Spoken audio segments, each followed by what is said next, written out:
Selamat pagi teman-teman. Tadi saya udah mulai kirain hari ke-23, sekarang 24 rupanya teman-teman. Hari ke-24 ini 3 menit 30 detik. 2 menit 30 detik ya teman-teman. Gimana teman-teman? Malum ya teman-teman ya. Kita mulai aja. 5 menit, belum 3 menit kita bikin 3 menit kelihatan 3 menit 41 detik. Udah lumayan berat nih teman-teman, tapi oke. Mas Vincent ya, sambil ngobrol-ngobrol lari lagi dia ya. Bentar teman-teman. Oke, kita mulai. Oke. Nah, gimana kabarnya teman-teman? Beberapa orang, salah satunya Mas Vincent dan teman-temannya, sudah merasakan katanya manfaatnya. Yang tadinya pinggangnya sakit, saat lari sekarang udah enak, alhamdulillah. Begitu juga yang lain, ada testimoni.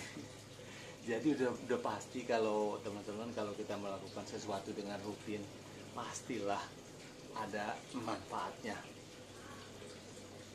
Jadi teman-teman, lakukanlah olahraga. Saya saranin kita mulai dengan ngeplank, karena ini memang resikonya kecil sekali dan sangat membantu kegiatan kita sehari-hari. Apalagi yang sakit pinggang, punya masalah belakang ya teman-teman ya. Apalagi orang yang udah berumur.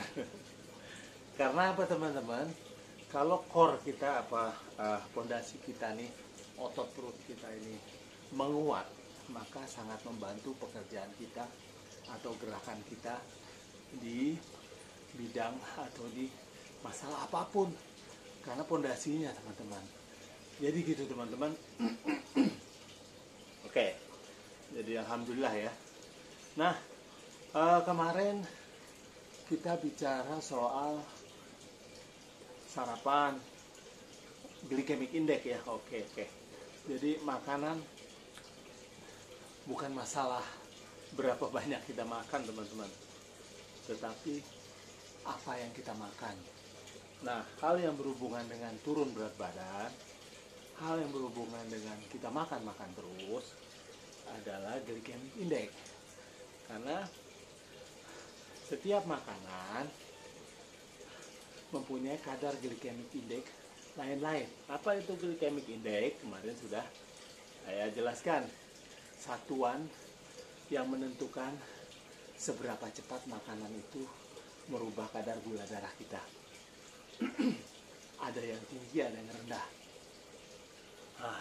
Sangat diharapkan, sangat dianjurkan untuk kita memakan makanan yang selalu berkadar glycemic index rendah, apalagi untuk turun berat badan atau orang yang sudah mempunyai masalah gula darah.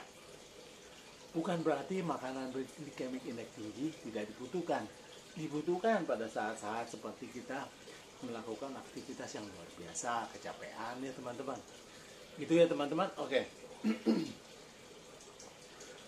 Semua kalau di urut teman-teman, hal-hal yang kalau ditanya tips bagaimana caranya kita bisa turun berat badan sukses. Yang pertama, awal-awal video saya menjelaskan bahwa prinsip awal adalah energi masuk dan energi keluar. Kalau energi masuk lebih besar, pasti kita bertambah berat badannya, karena energi itu akan dirubah, dikumpulkan, disimpan jadi lemak dalam tubuh. Apa itu energi? Kalori. Kalori itu ada di setiap makanan. Jadi beda ya teman-teman ya. Udah 30 menit 30 detik, luar biasa. Oke, alhamdulillah. Kita teruskan teman-teman. Oke, jadi apa yang ada di makanan tersebut? Yang pertama, sudah pasti setiap makanan, minuman mengandung kalori kecuali air putih. Selain kalori, dia punya nutrisi yang lain. nutrisi yang lain ini macam-macam. Makronya yang sudah pasti karbohidrat menyebabkan kalori yang diambil untuk tubuh, protein dan lemak. Nah, protein juga punya kegunaan sendiri untuk membangun, memperbaiki dan segala macam tubuh kita. Lemak pun begitu. Nah, selain itu kemarin kita sebutkan bahwa ada unsur yang lebih kecil, mikro, vitamin dan mineral. Nah, teman-teman, jadi apa yang kita makan sangat mempengaruhi tubuh kita. Gitu ya, teman-teman. Yang pertama tentang tadi masalah tips turun berat badan kan. Yang pertama jelas kita harus mengetahui dulu kebutuhan kalori harian kita. Banyak caranya, cari kalkulator kalori. Setelah kita dapat, biasanya kita harus memotong untuk menurunkan atau menambah untuk menaikkan berat badan. Di situ pun biasanya sudah lengkap. Oke lah, teman-teman sudah mendapatkan rumusnya. Kita biasanya pakai nggak terlalu ekstrim, biasanya 300 sampai 250 pengurangannya dari kebutuhan harian. Oke teman-teman ya, setelah kita kurangi, sudah pasti kita turun berat badan teman-teman. Nah masalahnya, bagaimana caranya kita nggak tersiksa dalam diet kita? Bagaimana caranya kita harus pintar-pintar memilih makanan? Makanannya gimana pintar-pintarnya? Salah satunya yang memberi glikemik indeks rendah. Pada saat sarapan, makan siang dan makan malam, dan tengah-tengahnya kalau bisa harusnya ada cemilan.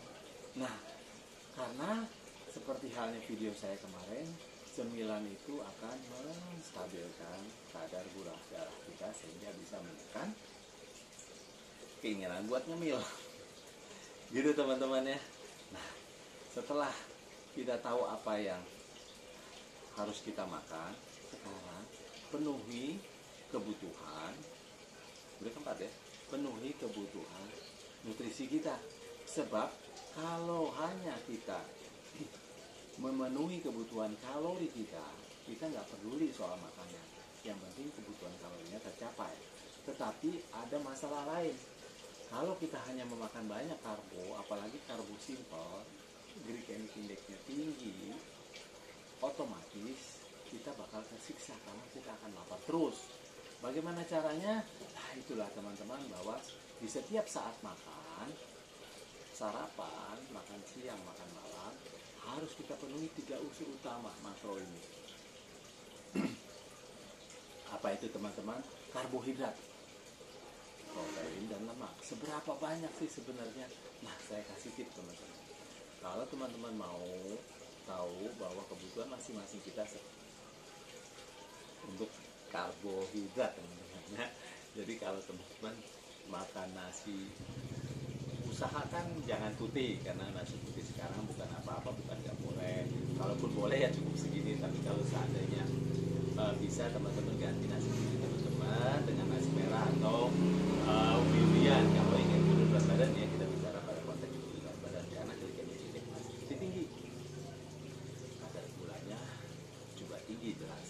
Glikemik indeks nasi putih saat panas itu sekitar 90, hampir mentok teman-teman. Dari 100 angka tertinggi. Ya, kalau teman-teman ubi mungkin sekitar 30-an, jauh ya, gitu ya. Oke, ini kebutuhan karbo teman-teman. Kemudian kebutuhan protein teman-teman.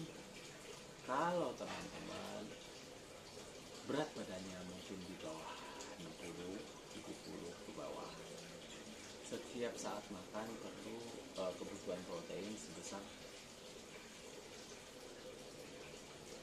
telapak tangan kalau ikan, atau daging, atau tempe, tahu boleh teman-teman ya. Gini loh, masing-masing kan beda-beda kan. Nah, kalau teman-teman ukuran berat badannya agak super, jadi kalau misalkan kalori itu nanti udah ada 2000-an kebutuhannya, padahal udah dipotong-potong ya. Proteinnya harus double, 2 kali ini. Terus bagaimana memenuhi kebutuhan lemak? Nah, lemak yang kita maksud ini kebutuhan lemaknya lemak baik, teman-teman bisa didapatin dengan ikan itu tadi, atau teman-teman kasih asupan suplemen omega 3 itu teman-teman ya. Kenapa penting lemak? Nanti kita uraikan di video selanjutnya. Nah, kemudian bagaimana dengan serat? Karena selain daripada karbohidrat, protein, lemak, kita butuh serat. Betul ya, teman-teman tahu. Nah, serat itu kita dapatkan dari sayur-sayuran. Berapa banyak jumlah sayur-sayuran? Bebas sebenarnya, teman-teman. Teman-teman bisa makan segini. Makin banyak serat, teman-teman makin lama tahan laparnya. Makin tinggi protein, teman-teman makin lama tahan laparnya. Oke, gitu ya teman-teman. Nah, itu kalau teman-teman lakukan itu, plus teman-teman cukup terhidrasi, banyak minum ya sesuai dengan kebutuhannya seperti yang video sebelumnya. Jadi 40 sampai 60 cc per kilogram berat badan cukupin, atau setiap jam teman-teman minum. Apa tadi teman-teman step-stepnya? Yang pertama, tahu dulu kebutuhan kalorinya. Setelah tahu, atur kebutuhan makannya, meal plan-nya diatur.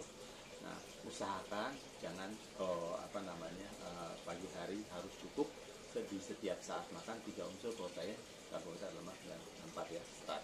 Nah, penuhi dengan ukuran yang seperti semula. Nah, selanjutnya teman-teman boleh mencukupi air. Yang keempat, teman-teman cukup istirahat. Sebenarnya sederhana seperti itu teman-teman. Kalau teman-teman lakukan, insya Allah teman-teman akan memperoleh hasilnya dalam sebulan. Nanti untuk jelasnya pelan-pelan saya jelaskan detail ini di video yang selanjutnya ya. Nah teman-teman, tolong ya subscribe channel saya, untuk channel untuk memotivasi orang hidup sehat. Kita sama-sama memotivasi orang hidup sehat. Sampai jumpa di video selanjutnya.